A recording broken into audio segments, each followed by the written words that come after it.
When Steve and I were talking about me doing a presentation on social media, I came up with as many questions as I came up with, answers to the problems that are facing us now.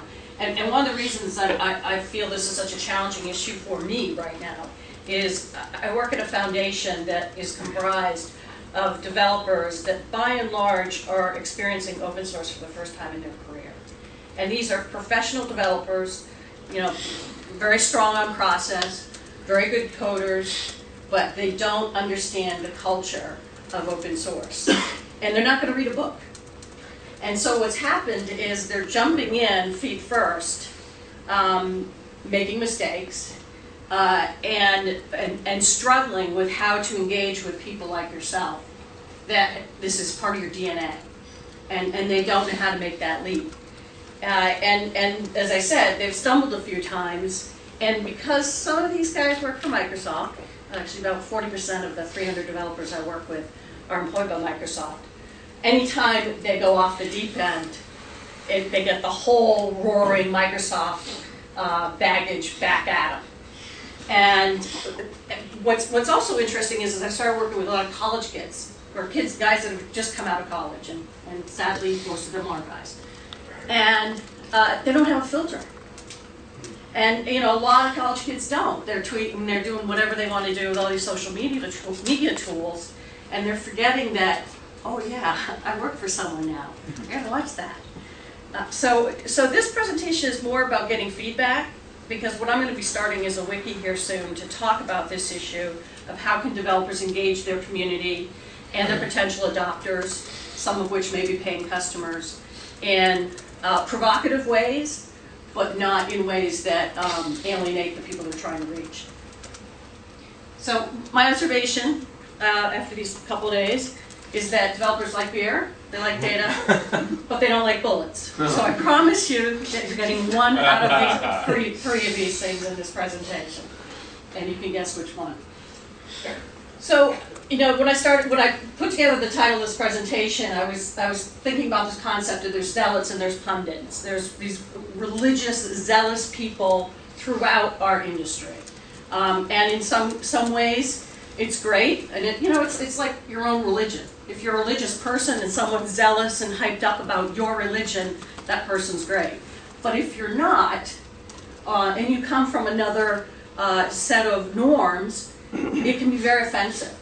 And so I think that's one of the things that we really need to check ourselves. You guys are examples out there in the industry that can set the tone and really raise the bar for those kids and new developers that are coming into this socially media charged atmosphere. I also thought it was interesting here, a learned man. We got to do something about Merriam-Webster, but I think the big point here is you've got religion and you've got knowledge, and I really want to encourage people taking on passion around what they know about rather than what they feel about. So we'll continue on. And as I said, there's a fine line, because in this room we can joke about a lot of things. As we go broader and people are watching us from the periphery, things can be taken out of context very, very quickly. And when there's passion involved, it's hard to find that fine line. Steve, the slide's for you. Yesterday, Eric, he was flying home. Bye, buddy. But, yeah, so any Red Sox fan knows it's really, really hard to control your passion when you're this emotionally involved with a situation. Unstable. Yet we continually forget the most basic of lessons. At what and I was doing some research on this the last couple of days. It's like, whoever said this? It was our mother, perhaps, I don't know. But consistent. You can read like 50 articles right now on the web of what things not to talk about at the office, and yet we're doing it all the time. We're talking about. How can you not talk about politics during this week? But it's important to remind yourself of this because of the fact that while it works within a confined community and it works while we're having beer at dinner last night, it sometimes doesn't work with the community you're trying to reach. And we don't have offices anymore. So what's happened is Twitter and Facebook and all these other tools that we're using have become our virtual water coolers. And I couldn't live without them, frankly. I work all day long in an office by myself, and I keep in touch with my friends and my colleagues in the industry using those tools. So I mean, I'm as guilty as anyone of chattering and twittering about this. The one thing I do, and I'd be curious about your feedback on this, I have 2 Twitter handles. So I have dual identity. I have Outer Curve and I have Hunter Market. And you're shaking your head. But what I don't want to do is invoke my politics or my religion or my passions into my brand, my company brand. It's tough. I'm a two-headed monster all the time. But I had to even do that with one of my employees who was very passionate about politics. Fortunately, the same party that I'm on, but I could see how he could easily offend a number of people through his tweets. So I said, hey, knock yourself out, do it all you like, but maybe you want to have another handle for the stuff that really promotes. But the reason you're doing that is because you're ignoring the fact that you shouldn't talk about it. Yes. Well, if I'm tweeting under Hunter Market, I'm not in the office. If I'm tweeting at Outer Curve, I'm in the office. That's what I'm saying. The only reason you need it is because you're talking about it all the time. Yeah. Well, not all the time, but I mean, I guess what I'm saying is I don't want to squelch people's opinions and ideas and passions by any stretch of the imagination. What I'm trying to do is find balance between having that voice with my friends and colleagues that know me and have context for me versus people that are looking at Outer Curve and saying, well, wait a minute, I thought they were trying to help developers, bring new open source code into the marketplace. What the hell are they talking about? Romney and well, what if though? I mean, the thing is, you've got a case where your professional handle is actually your organization's handle, which is I think a little bit different from you using your own name. But if I use my own name, if I make comments, certainly in the technology space, those are not divorced from my employer. I mean, it just doesn't work that way. Right. No, I mean, I don't know that there is one possible fix to it. I happen to have Outer Curve, but I could have easily have said Paula at Paula Outer Curve, whatever. The point is that I'm making a very specific distinction of when I'm talking about my company's opinions versus my personal opinions. And again, if I'm trying to attract developers, I'm trying to attract corporate sponsors, I'm trying to attract people that may be more socially conservative than I, what I don't want to do is commingle those identities. So it's definitely a challenge. But I think that the context here is does it make sense to be using these channels for these discussions? And I thought that was what, just like you said here, we can make comments within this room, we can all understand the context. It gets outside of this room, it might get misconstrued. Right. Same way you wouldn't, I mean, if you blast something out on Twitter about politics, religion, whatever, is that not akin, it's a bit of a stretch, but just standing on the street corner and yelling your politics, religion. In other words, you don't know where it's going. It's not a focused channel. Right. So, I mean, I just myself, I have opinions about all these things. Yeah. I don't share them on Twitter. So for example, if there is say a law passed that I agree with, I won't put a woohoo or whatever. I will just put a factual thing about the law passed. And so someone may think it's a good thing or a bad thing, but I just, for myself, because you don't know the actual complete target, I'm not going to share it there. I'm happy one-on-one to share with folks. Yeah, I think I do similar things in terms of on Twitter. I might, like you said, post somewhat more impersonal or without that kind of opinion for certain in these topics. But on Facebook, I might go and express opinion. So there, and even in Facebook, Google Plus, whatever, right, where you have the notion of groups as well. So even on there, you can control. If you really want, you can control it. Yeah. So I don't want everyone on my network, but just these. I think because a lot of us, there is no like part of what Matt's getting at is there is no office for a lot of us anymore. Right. Right. There is my Twitter. There is no like the office is I physically leave a space and then I can engage in different discussions. But on Twitter, there is no physically. I can't say between these hours and these hours I represent my employer, and these hours it's all me. Right. Right. That won't work in social media. And one aspect of that is your brand. In some ways, the challenge here is that your brand is really actually you, Yes. and that actually includes everything, Yes. right? Including the opinions that people like or don't like, but that is in the sense of representation of who you are as a person. So that's I think where some of that challenge comes, because I think what you're struggling with is what things to share, and if it's like comes back to the point. If the point is don't discuss this in the office, then it comes back to again the question of where what's the context for which you express those opinions and what channel you use for those. Yes. Well, I want to talk a little bit more about tools in a minute because, yeah, Twitter is probably the one where Because people it's do the same thing on hardest. Facebook, right? I've seen some people have 2 Facebook profiles, and to me that's a little odd. But that's what some people do. They say, "Well, I want one for people I know at work and one for my girlfriend." They've got privacy settings that let you specify who I sees know. it. Yeah. But no. So I think it's okay to do, especially with 2 different Twitter handles. But if you keep retweeting the thing you say in the other one, Then then people are going to follow you in both places Oh, yeah, anyway, they'll and then connect you're the screwed, dots. right? So- They'll connect the dots. I'll use some examples here in a moment just to further the discussion.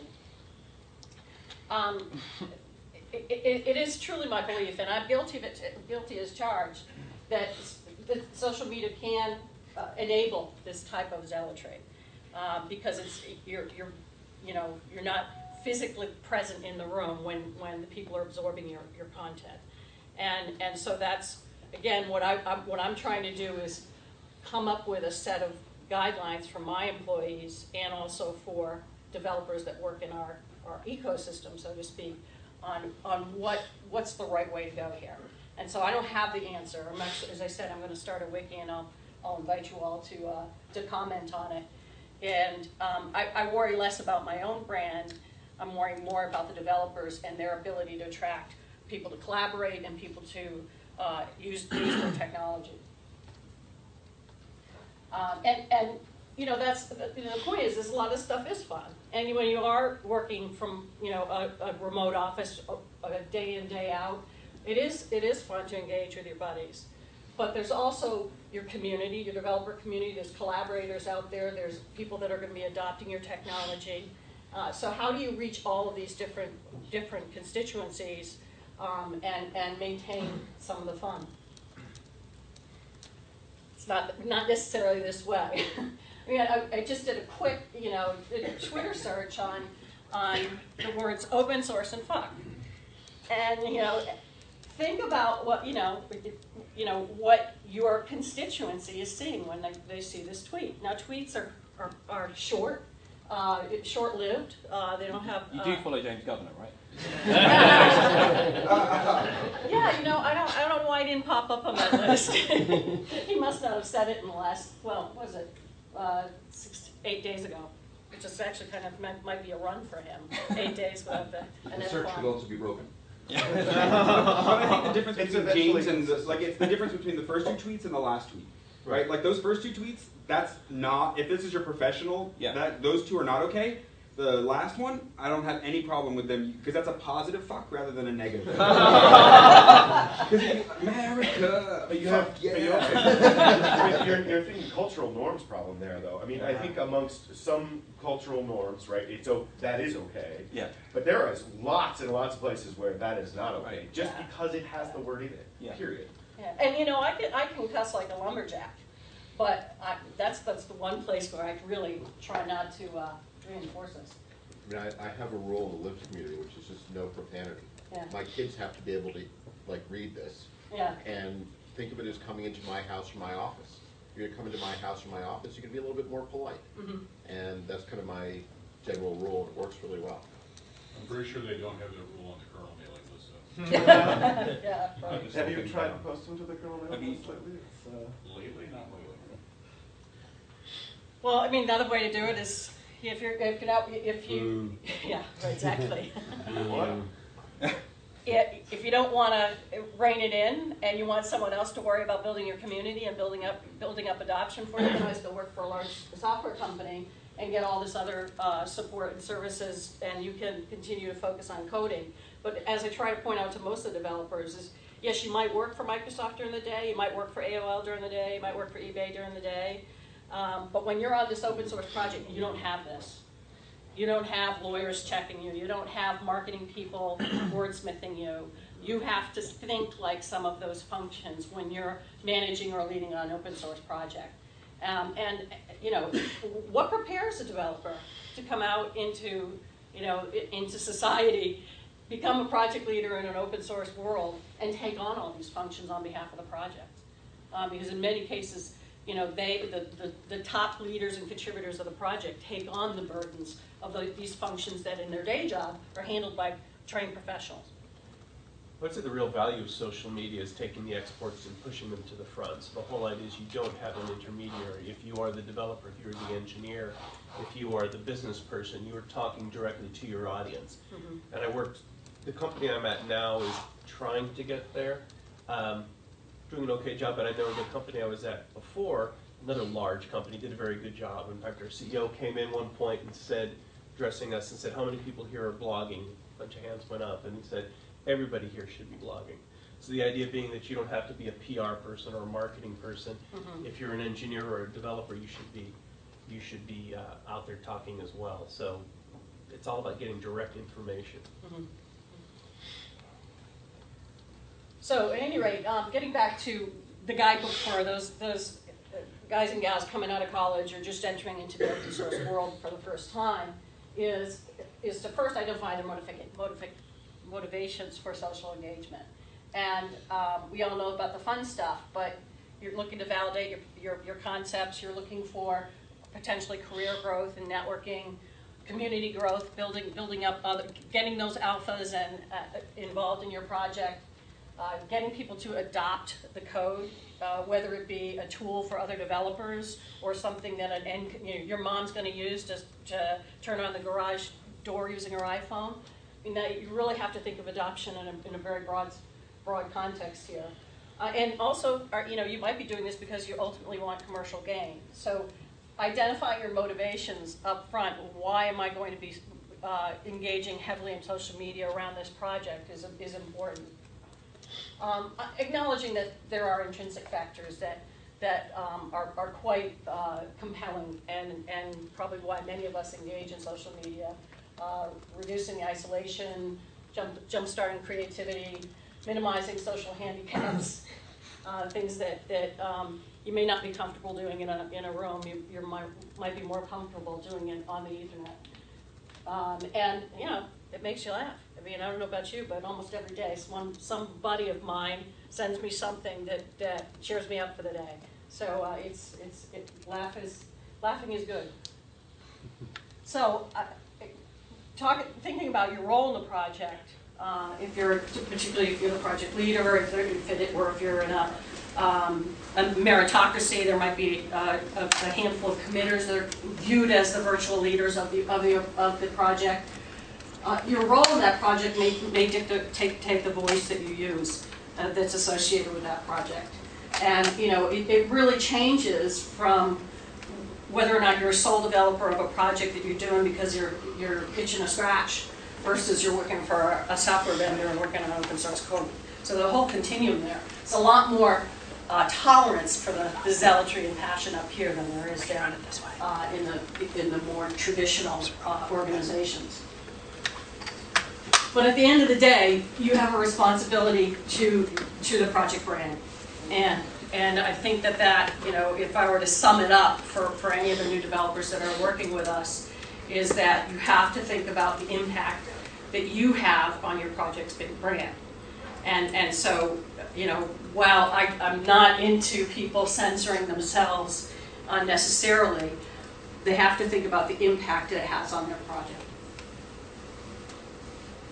Then, we've all done it. I don't want to continue to reinforce all the negative things that happen in social media, but think about as you're coming here this week. You're driving into the hotel parking lot, and someone cuts you off. You beep your horn, you flip them off, you yell out the window, and then you walk in the lobby and the person's registering and you realize you're going to be sitting with them for the next 2 days and you've just really behaved badly. That's what happens. I mean, how do you think these tweets would be received? These are all the first two are hypothetical. The last one's real. Thanks for that, by the way. In an instant, you send this out. You go, oh, damn that thing went loud, whatever it is. You see what I actually tweeted as after it. And then 2 minutes later, you're like, I just said that in a room full of people. I think that was the follow-on tweet. Are you accusing Andy of not having a filter? Thank God, there is so much volume of tweets because they get buried very, very quickly. But, Well, the difference is Andy did say it in the room with context, for us, not for the whole world. Right. And it's funny because I've gone to a couple of conferences where they've actually imposed rules that you can't literally tweet someone else's, verbal gaffes without their permission. It's a little overbearing, but you have to remember that this stuff can filter out quite rapidly. So with that, what I wanted to ask the room, because I've seen a lot of changes in the last couple of years, and I was using IRC ages ago. I don't use it at all now. I'm not a developer though, and I know a lot of my developers use IRC. I'm astounded at how many developers are using Twitter and actively with regard to their projects and talking about releases and patches and all kinds of stuff. It really is remarkable. But if I look at it as a marketeer, it's the interface. It's that it's like coding. You're scripting 140 characters. I don't see developers using Facebook at all in the context of their work. Socially, yes, but not in the context of work. LinkedIn, more for professional development. Google Plus. Guys, anyone getting traction with Google Plus? Yes. Google I would argue that LinkedIn, especially the LinkedIn groups, are utter crap. Yes. Because Said privately in the room. Absolutely. But actually, I don't mind if people say that online because the group managers don't spend enough time moderating them, and you just end up, they all become job spam. Yeah. It's a real shame because they could be much, much better. And now they've made it worse with these thumbs up things that they just added in the last week. Yeah, and then everyone's encouraged to make all their groups public by default instead of having some kind of filter. I think Google Groups is pretty powerful. I mean, you can argue that that's forums or mailing lists, which you don't have listed there. Forums, you've got forums, but mailing lists are really important still. Yeah. But I think G+ is basically only like, it's a waste. I mean, Insular. It's I've got Facebook for my personal stuff. I've got Twitter for my public stuff. G+, there's not enough of a social graph in there yet that I really care about it. But you're the O'Reilly kind of orbit. Exactly. They're the O'Reilly guys. The O'Reilly guys are really heavy on Google+, so if you hang with those guys, like that's where you see. Maybe that's why they never asked me to write a book. All the open source journalists and analysts are heavy in G+. It's really heavy on Linux developers, I've noticed. But part of the problem with that, what you were talking about with LinkedIn, is that, every year it seems like there's one more social network or one more thing to pay attention to. Like we're trying to pay attention to LinkedIn and Twitter and Facebook and Google Plus and everything, forums and mailing lists, and at some point there's a breaking point where you just can't spread the attention to all the forums, and you need to make a choice what you're going to kill. Mm-hmm. So, and it's hard to kill LinkedIn because the executive folks look at that and, well, I'm on LinkedIn, that's important. Stack Overflow as well, one we came up with today. I think that's an important one that I monitor for our stuff. So. And I would say Facebook is important to OSS devs when I talk to them personally. Yeah. Like there's some that I know personally and they're there, and now I have a greater connection into that group. Like, oh, Paula had a baby. Congratulations, Paula. That's awesome, right? Yeah. But it's not for talking code, but it's for maintaining that social network. I think the mistake that lots of enterprises are making is, we must have a page for our enterprise software on Facebook. What does it mean if I like WebSphere or something. Yeah, it seems to work for Salesforce, B2C, consumer brands. And it's really interesting. So It depends on the B2C brand. No, but it's because they want access to your social graph. They can't get it unless you interact with them. But they didn't do anything with it then, do they? Some companies might. I think they want to. So I know from when I'm at JP Morgan that they want to do better targeting, acquisition, all those things. And so somewhere in the back of the mind it is, they know they've heard that we can get the social graph and do something with it sometime, right? And so that's part of the reason why they want to get on. Well, it's like what Steve was saying. You collect all the data you can, and then you do something with it later on once you think how to use it. But all right, so let's take your large corporation hats off for a moment and your data hats off, and you got a new developer who says, I just started this way cool open source project and I want to get some alphas. GitHub. Oh, yeah, GitHub, exactly, yeah. No, it's a lot of noise on. I mean, you can't just put a repo up on GitHub. And You're right. That would be, but you have to be on GitHub. Well, if you don't have a but it's repo- not the. You're right. Yeah. It's technology and project specific, unfortunately. And Tomiko's not here, but Because even GitHub is not a good even social with GitHub, environment. if you're doing certain open source projects, you're not being on GitHub will be worse. You have to be on Bitbucket, because there's different families, Cultures, communities. Yeah. So you just have to be aware. The hardest part about new open source developers is making them listen and be aware of what their community is. Well, and which of these toys that they happen to communicate with, right? So, this particular project is all IRC all the time. That one's all mailing list all the time. This one over here actually does use Google Plus, if you're a typical developer, you might have 50 odd open source apps that are part of your app. So you have to know where all 50 live and monitor all 50. I have to be on all of these. I have to monitor all of them because the communities that I'm involved in are everywhere. So, are you guys, because you're on so many channels, are you using an aggregator like Hootsuite or anything like that? I tried to, but Twitter made it hard and other things, so now I just have a 30-inch monitor. I refer you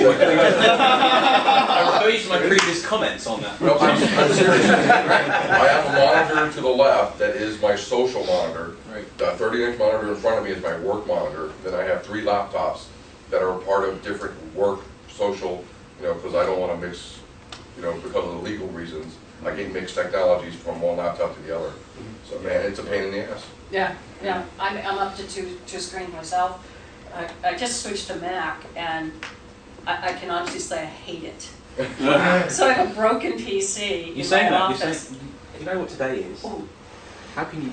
No, I would be happy to tell anyone that I think publicly that I hate it. For a simple reason. I think you just did. But I digress. For a simple reason that as a business professional, it did not add a single ounce of productivity enhancement to my life. Nothing. I use social media, I use browsers, I use mail, just basic tools. It didn't change my life at all. I'd just like to add more fuel to the fire about this fragmented thing. It's so tough now. So for Sputnik, we've got forums, and then we've got my blog where a lot of comments come in, and then we got people on Twitter talking about it, and then one of the cosmonauts saying, hey, you really got to be on G+, because that's really where a lot of us are. And then we also have an internal one, which is Chatter, so you got to push through that as well. And it just, and you have work to do too. And you're trying to monitor all this stuff, reply to people, and they're just coming from all different areas, and it's just, it's more than a full-time job. At what point does this breadth of tools and channels become counterproductive? Because you're spending so much time in them and not coding. Right. So I think that's actually an issue right there that you just inadvertently pointed out. You said, and then there's work as well. Yeah. Right. There's no separation. The two are work. No, I mean it's internal, is what I meant. Chatter is an internal one, and I would love to have my Twitter feed is linked to my Facebook, which is linked to LinkedIn. Although I think LinkedIn they're gonna kind of if they haven't already, but I would love a link to post it directly to Chatter as well. But there's an if plugin for that. Yeah. So, one thing. So now we need what we need here in this room is someone to take on the role of writing an aggregator that rocks across all of these. But the Because problem is they're all like, well, the old AOL, and that is the biggest problem here. That's why we all have this problem, is it's all closed. Maybe. And that's the, there is no fix to it. Yeah. Each one of those companies is Wants to control fairly that. shitty Right. in how they do this. They are anti-user. Maybe we should instead agree in this room to abandon one every year. Put them off the island. Yes. So see, here I thought I was coming here and I was going to get all the right answers. Just so I can get it and works. my worst fears have been Confirmed. confirmed. So I'll wrap it up now. So you guys are the example. You're senior, experienced open source professionals. So you you are the example, and I'm going to be paying some of you guys to and gals, there's a couple to talk more about this issue, about how we mentor and set an example for all. It astounds me. I've been in high tech for 20 years. I've been open source for 10. It astounds me how many people are coming into the open source world and are absolutely clueless about the culture and absolutely clueless about how to engage. So we've got to help. We've got to help find a way to. But that tells you a lot about higher education, though. Well, Yeah, don't get me started. Problem.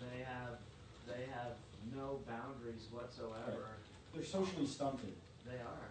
No, they're socially okay. No, they're socially. We sound like those kind of statements sound like. Get off well, my back lawn. in the Get day, off I my tell lawn. you what.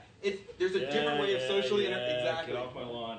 Alright, so we're good. Yeah. So anyway, I will be reaching out to you all to help me on this because I think we have a lot to share and we can continue to be excellent. I like that. Damn right. Awesome.